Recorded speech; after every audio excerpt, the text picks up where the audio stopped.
तो हमारे साथ रोहित गुप्ता हैं, जो कि 28 अप्रैल को जो अप्रैल मंथ वाला स्कॉलरशिप टेस्ट हुआ था उसके टॉपर हैं। और ये उनके टेस्ट का पूरा यहाँ पे सिस्टम दिया हुआ है ना। इन्होंने एक इनकरेक्ट क्वेश्चन किया था और बाकी सब सही किया था, मतलब एक गलत किया था, बाकी 24 सही किया था। 25 क्वेश्चन थे, ठीक है। और इन्होंने मतलब ये टेस्ट का जो टाइमिंग है, इन्होंने 3 मिनट 57 सेकेंड, मतलब 4 मिनट में इन्होंने पूरा क्वेश्चन कर लिया था। कितने? 24 के 24 क्वेश्चंस। और इनका रैंक 1 था। और जैसा कि आपको पता ही है, हर महीने आप लोगों का स्कॉलरशिप टेस्ट होता है ना। जैसे मार्च में हुआ था, उसी तरह से अप्रैल का हुआ, अब मई का भी होने जा रहा है। 26 तारीख, 26 मतलब होगा 26 को, 26 तारीख को संडे है, उसी दिन होगा। टाइमिंग आप चैनल पे बने रहिएगा, बता देंगे हम।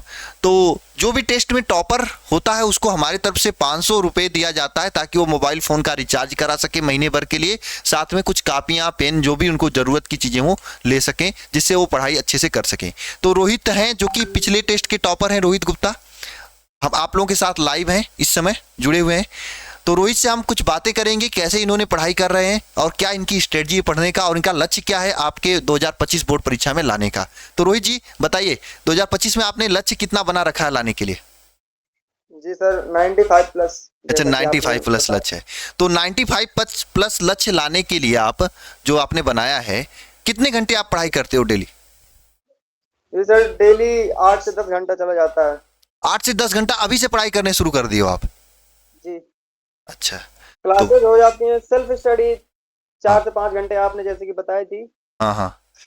तो सेल्फ स्टडी सेल्फ 4 से स्टडी 5 आप घंटे कितना करते हो? मान लो एप्लीकेशन से आप जुड़े हुए, शिखर बैच से आप जुड़े हो, मैंने देखा।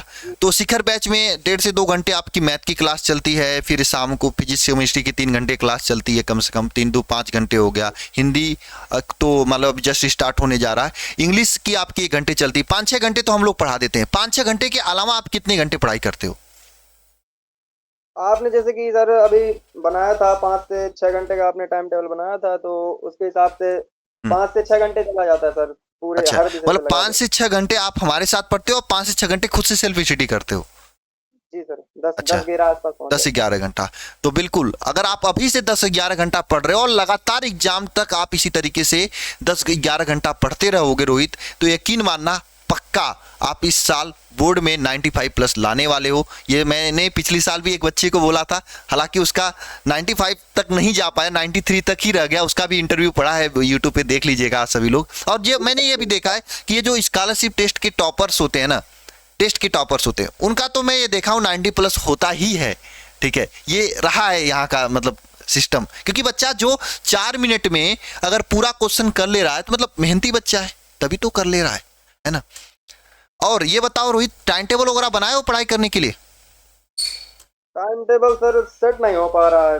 अच्छा, सेट नहीं बना हो। लेते हैं तो फिर हो नहीं पाता है, काम पड़ जाते हैं, इसलिए दिक्कत हो रही है। मतलब काम जब क्या? समय मिलता है तभी पढ़ लेते हैं। अच्छा, जब भी समय मिलता है कर लेते हो आप? टाइम टेबल का शेड्यूल नहीं हो, शेड्यूल कर भी लिए तो फिर ज्यादा 8-10 दिन चला, फिर कुछ काम पड़ गया, कभी यहाँ चले गए कल ना, तो उसमें दिक्कत हो मैं जाती है। आपको एक बच्चे की बात बताना चाहता हूँ। हालांकि मैंने इससे पहले एक आध इंटरव्यू लिया था, उसमें बताया भी था कि वह बच्चा यूपी में 3rd रैंक लाया था, है ना। उससे मैंने मिलने गया था, पलक सिंह नाम उनका। उनसे मैंने पूछा कि टाइम टेबल से आप पढ़ाई करते हो? तो कहते नहीं नहीं सर, टाइम टेबल से पढ़ाई नहीं करते हैं, हम टारगेट बेस्ड पढ़ाई करते हैं। मतलब डेली का हमारा एक टारगेट होता है, फिजिक्स में इतना पढ़ लेना, केमिस्ट्री में इतना पढ़ लेना, मैथ में इतना पढ़ लेना, बायो में इतना पढ़ लेना। उस टारगेट को पूरा करने के लिए वो दिन रात एक करके, जब तक वो कंप्लीट नहीं होता टारगेट, तब तक नहीं पूरा करते, मतलब नहीं सोते थे।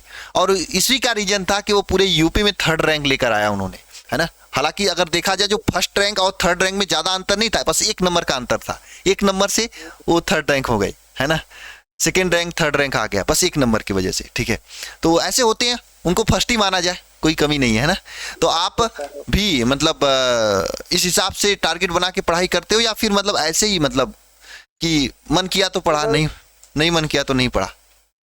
नहीं, मन नहीं, लगभग टारगेट तो नहीं हमारा रहता है, लेकिन 10 से 11 घंटे का टारगेट रहता है। उसमें हर सब्जेक्ट का समय निकाल लेते हैं सर, जैसा कि आपने बताया था। रोहित, मैं आपको एडवाइस देना चाहता हूं कि आप भी बेटर होगा कि 10 से 11 घंटे में आप कितना पढ़ रहे हो इसका डिसीजन लिया करो, है ना। 10 से 11 घंटा पढ़ना बड़ी बात नहीं है, 10 से 11 घंटा में क्या पढ़ रहे हो ये बड़ी बात होती है। तो एक टारगेट बनाओ आप डेली कि हाँ 10 से 11 घंटे में क्या क्या पढ़ना है आपको, है ना, फिर उसको पढ़ो अच्छे तरीके से। ठीक है रोहित, बात समझ में आई। और रोहित ये बताओ, मतलब ये तो मान लीजिए फिजिक्स का टेस्ट था, ठीक है, तो आपका इसमें मतलब कोई वीक सब्जेक्ट जो आपको कम समझ में आ रही हो, कोई स्ट्रांग सब्जेक्ट जो अच्छा समझ में आ रही हो, उसका क्या मैनेजमेंट कर रहे हो? सर सब्जेक्ट तो जहाँ तक सभी सही पढ़ा रहे हैं सर, अच्छे से सब समझ में आ जाते हैं।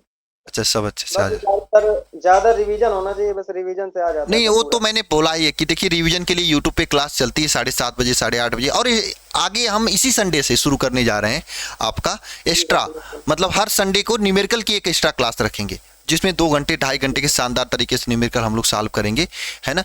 ये आपको और अच्छा नंबर दिलाने में हेल्प करेगी, और अभी से तैयारी करेंगे तो बहुत संडे आए ना एग्जाम तक, लगातार करते रहेंगे तो बहुत बेहतरीन हो जाएगा ना अच्छे तरीके से। हर संडे को शाम को 7:30 बजे आपको ये न्यूमेरिकल की क्लास देखने को मिलेगी, इसका प्लानिंग मैंने कर रखा है, ठीक है ना। तो संडे तो रोहित, अब मैं आपका अभी अकाउंट डिटेल वगैरह मंगवा के आपका मैं जो 500 रुपये इस महीने का था मैं दे रहा हूँ, और इस जो ये अगला महीना है आपका, जो नेक्स्ट मंथ है आपका, है ना, मतलब मई वाला जो है, इसका जो टेस्ट 26 मई को है आपका शेड्यूल। आप इसके लिए भी मेहनत करो, कोशिश करो कि इस टेस्ट में भी आप रैंक लेकर आओ बढ़िया तरीके से। तैयार हो आप रैंक लाने के लिए? जी सर तैयार है। ठीक है, जी चलो ठीक है, ओके, है ना। तो आपको इस टेस्ट के लिए बेस्ट ऑफ लक, बाकी सभी को जो भी बच्चे देख रहे हैं आपको, बाकी मिलते हैं, है ना, नेक्स्ट टेस्ट के टॉपर के साथ। अब देखते हैं कौन बनता है, इस रोहित बनते हैं या कोई और बनता है, क्योंकि इसके पिछले वाले टेस्ट का टॉपर दीपक बिंद बने थे, इस टेस्ट में वो पीछे रह गए, शायद वो बोले कि हम टेस्ट ही नहीं दे पाए थे क्योंकि कहीं जाना पड़ा था उनको। अब देखते हैं आपके लिए क्या होता है। आप ठीक है, कहीं आपको तो जाना होना तो नहीं है ना, टॉप करोगे ना आप? नहीं सर, नहीं जाना वाना नहीं है। कोशिश करना टॉप करने के लिए बाबू, ठीक है ना। तो चलिए मिलते हैं आपसे आगे, तब तक के लिए सभी को, आपको भी जय मां सरस्वती, ठीक है।